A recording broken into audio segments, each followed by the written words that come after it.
Viewers, violence erupted in West Bengal's Murshidabad during protests against the recently enacted Waqf Amendment Act 2025. Protesters in the Jangipur area clashed with police, resulting in stone pelting and the torching of police vehicles. The unrest began when protesters blocked National Highway 12 and refused to disperse despite police requests. When authorities attempted to forcibly lift the blockade, tensions escalated, leading to violent confrontations. Authorities have imposed prohibitory orders in the region and suspended internet connectivity. As tense environment prevails in the district, police have claimed that situation is under control and strict action will be taken against the rioters. Cops have also vowed strict action against rumour mongers. The Waqf Amendment Act 2025 was passed by both houses of the parliament last week after marathon debates. The bill became an act following the assent of President Draupadi Murmu. And we have some more inputs coming in on this story as violence broke out in West Bengal's Murshidabad district during a protest against the Waqf Act. Now, internet has also been suspended and prohibitory orders have been imposed in the affected areas. That's the latest update that is coming in. As far as the Murshidabad protests are concerned, my colleague Sabyasachi is now joining us with more details on this. Sabyasachi, how is the situation on the ground? We're learning that the internet has also been suspended in the area and prohibitory orders have been imposed. Well, that's right. See, as of now, the situation is under control in Murshidabad and prohibitory orders are in place and curfew also is in place, and the district magistrate has ordered for the shutdown of internet services as well in the area. And the governor of West Bengal has also taken cognizance of this matter, stating that when the Waqf bill has been passed by the parliament after due process, and such violence cannot be allowed because of vested interests. And now the governor also have sought report from the state government as soon as possible on this regard. See, yesterday also the BJP, several of the BJP leaders like Sukanto Majumdar, Amit Malviya, all of them had put out visuals of the violence, stating that the police looked helpless and the Mamata Banerjee and his government is doing politics of appeasement. Now the clash broke out because several organizations had given a call for the protest and various people from different panchayat area were getting accumulated in one place. So they reached a junction where it was close to the National Highway 12. At that particular place, there was heavy deployment of the West Bengal police that was present over there. Now the protesters, around 100 of them, had a physical altercation with the West Bengal police who were deployed over there. There was alleged stone pelting that also took place. Several vehicles of West Bengal police personnel also were set on fire. Several shops and government properties were also damaged. Meanwhile, the police, as of now, could not even say that how many police officials from West Bengal have sustained injuries. They say that they are looking into this matter. As of now, what the West Bengal police has said that 20 of them have been detained so far and the investigation is currently on in this regard. Right. Also, Sabyasachi, was it a spontaneous unrest or was it a planned one?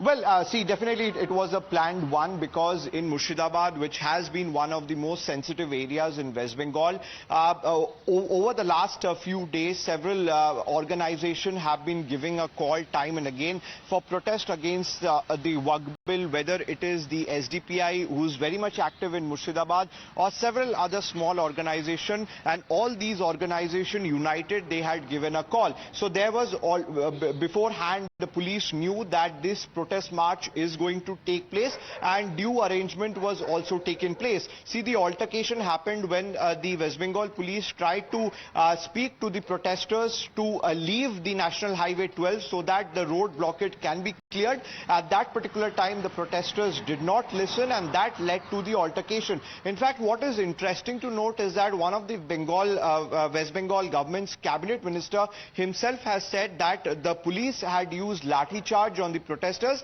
and such scene was not seen during the CPM era as well. So clearly some of the Trinamool Congress leaders themselves has questioned the police action in this regard. All right, Sabyasachi, please stay with us. We're getting some more inputs on this particular story that we're tracking. The clashes have stoked a political storm with opposing parties blaming each other for the violence. BJP accused Chief Minister Mamata Banerjee of minority appeasement and also failing to maintain the law and order. Listen in to these reactions. जो बंगाल में जंगीपुर जो parliamentary constituency है, वहां पे जिस तरीके की घटनाएं घट रही है, बहुत भयंकर परिस्थिति है। और आप जानते हैं हिंदू जिले में माइनॉरिटीज है, हिंदुओं के ऊपर आगे आने वाले समय में अटैक भी हो सकते हैं। इसलिए पश्चिम बंगाल सरकार पूरी तरीके से नाकामयाब हो चुकी है और ममता बनर्जी की इंस्पिरेशन से, ममता बनर्जी और उनकी सरकार की इनडायरेक्ट हेल्प से ये सारी चीजें हो रही है। और ये किया जा रहा है कि जो 26,000 नौकरी का जो करप्शन के जो केसेस है, इससे दृष्टि घुमाने के लिए ये ममता बनर्जी की तरफ से ये कोशिश की जा रही है। पश्चिम बंगाल में तृणमूल कांग्रेस की सरकार की तुष्टीकरण की राजनीति की वजह से कानून व्यवस्था आज पूरी तरह से ध्वस्त हो चुकी है। जो कानून वक्फ संशोधन का पार्लियामेंट से पारित हुआ है, उसके खिलाफ प्रदर्शन हिंसक होता है। सड़कों पर एक अनरूली मॉब को आने दिया जाता है, पथराव होता है, आगजनी होती है, पुलिस की गाड़ियों को नुकसान पहुंचाया जाता है और चिल्लाया जाता है, नारे लगाए जाते हैं कि हम संविधान में भरोसा नहीं रखते। आज टीएमसी का मतलब बन चुका है तालिबानी मुझे चाहिए, तुष्टीकरण मुझे चाहिए। और ये तालिबानी और तुष्टीकरण की मानसिकता के चलते आज संविधान और संसद की अवहेलना हो रही है और इसके लिए पूरी तरह से ममता बनर्जी जी जिम्मेदार है। And now the BJP has intensified its attack against Mamata Banerjee over the Murshidabad violence. BJP's Amit Malviya has in fact posted on social media platform X. Amit Malviya has said, when violence breaks out in other states, Mamata Banerjee is quick to shed crocodile tears and stage dramatic protests. But when her own vote bank runs riot in Murshidabad, she goes silent and shuts down internet services to suppress the truth. The same Mamata who screams on the streets over incidents in distant states is now hiding behind censorship in her own backyard. In places like Jangipur, internet services have been suspended not for public safety but to bury the news of disrupted railway lines and chaos unleashed in the name of Waqf protests.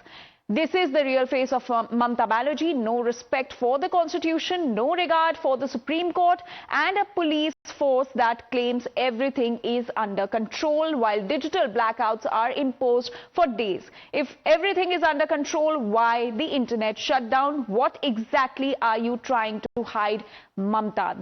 These are the questions which have been raised by BJP's Amit Malviya. He is questioning the silence of Mamata Banerjee over the Murshidabad violence and in fact also questioning the internet shutdown in the region. And now shifting our focus to another story. Viewers, the two-day Congress Working Committee huddle is underway in Gujarat's Ahmedabad and the party is charting its blueprint for the upcoming assembly elections.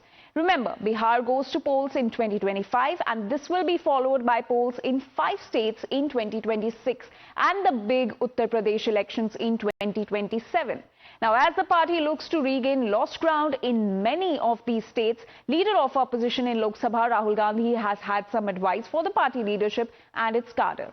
Now, top sources tell Times Now that as Rahul Gandhi spoke in the meeting on the current political situation in Uttar Pradesh, where he said the party largely focused on Dalits, minorities and Brahmins, but left out the OBCs. Now, this decision has hurt the Congress badly as the OBC community has also dumped the Congress party. Hence, he has urged that the party must become the voice of Dalits, Muslims and OBCs going forward and focus not just on the Dalits and Muslims like they always have, but also the OBCs.